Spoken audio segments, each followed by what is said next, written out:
Hello and welcome back to another edition of Lions Den. I'm your host, Chris Manguel, and we're here with Texas A&M student Keith Booth. He's a part of the Golden Leos. How you doing, man? I'm doing wonderful. I'm doing wonderful. How about yourself, Chris? Pretty good, man. You're not a stranger to main media TV. We seen you on Studio 122 on location. Seen Phi Beta Sigma. Definitely. You can catch me around like that. Yeah, man, you did a good job. I know a lot of people on the crew, they're fans of the song, so they like you singing. But tell us a little bit more about Golden Leos.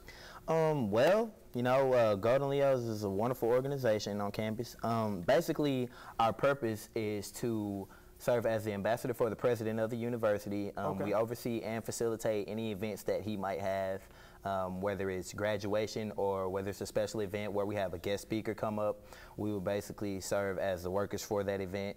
We would we'll do everything from hand out flyers to prepare seating, you know, whether it's serve food to individuals. I mean, we do it all. Okay, so how long has this organization been established on campus?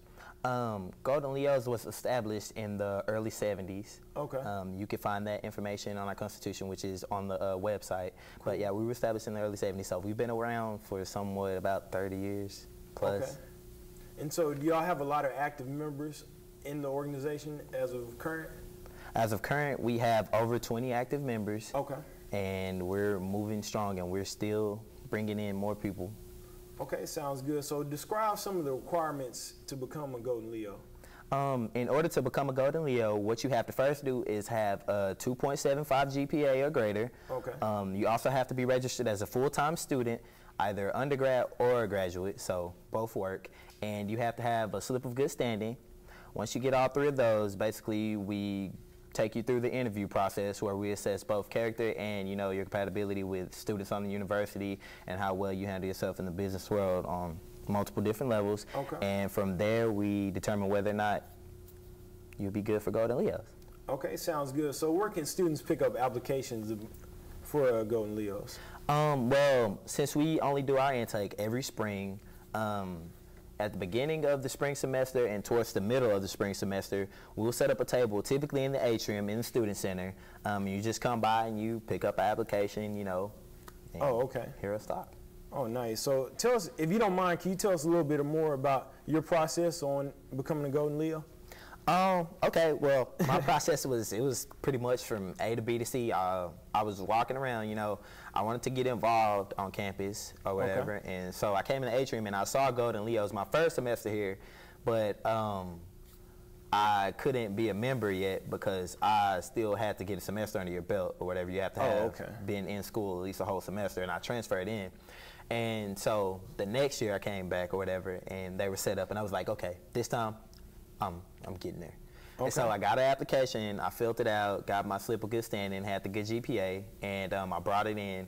Then they brought me in for an interview, and well, they had multiple different students. They brought us in for interviews, and we did our interview, and we got an email back, and I got accepted, and so. Okay, so could you share some of your moments, like, what are some of the gratifying moments that you have being a Golden Leo?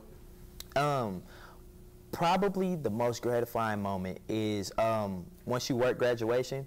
You know, you get to sit back and see, you know, how people, the emotions, you know, and just the atmosphere of appreciation for those who graduate, and it kind of makes you say, you know, I'm helping people, you know, get to this point. You know, I'm making sure their families are getting to see them, and, you know, getting to express these emotions towards them, and, you know, that's really innovative. And also, like when we hosted the field day event, you know, we got to interact with the students, bring them in, and it's kind of like, you know, we're introducing you to the campus, and so, you know, that was a pretty insightful experience too. Okay, sounds good. So break down some of the chair members that y'all have, in, like, as far as president, vice president. Okay, well, of course, to start out, we have our president, Stephanie Oros, of course, our vice president, Adria Green, and then myself as secretary. From there, we go down to the historian. Basically, you know, the historian, she makes sure everything is documented from pictures to scrapbooks and everything. So, you know, we have that and we can look back on it. We can pass that down and to future generations or whatever. And, you know, that's just basically the rundown of it. And then how is the process for electing members, like chair members?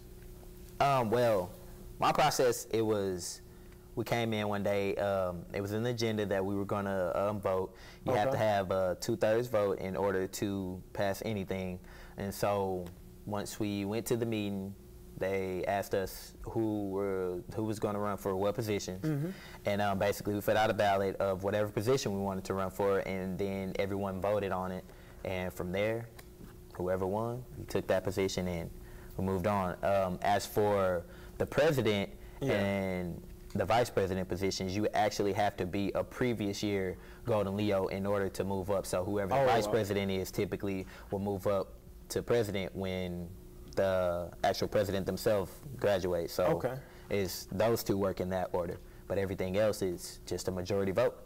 Okay. So the whole organization has been running smoothly and things like that nature? Definitely. Okay. So what are some of the events that y'all have, worked this year per se? Or going to work it here later on in the semester? Well, as I just previously stated, the President's Field Day was one of the events that we helped work. Okay. The All TC program, they're actually doing something in November for the soldiers, and we will be working that. There is also a dinner for the president in Dallas, I believe, and we'll be working that as well. And of course, you can't forget graduation for the fall semester. So our plates are it's pretty busy, yeah. And then plus I know y'all have to be on point on all those events because they're very sophisticated events that y'all dealing with. Oh yeah. So as a volunteer organization, y'all get to count some of these hours as a community service, or does it look good on your resume? As far as resume, it definitely looks good. Okay.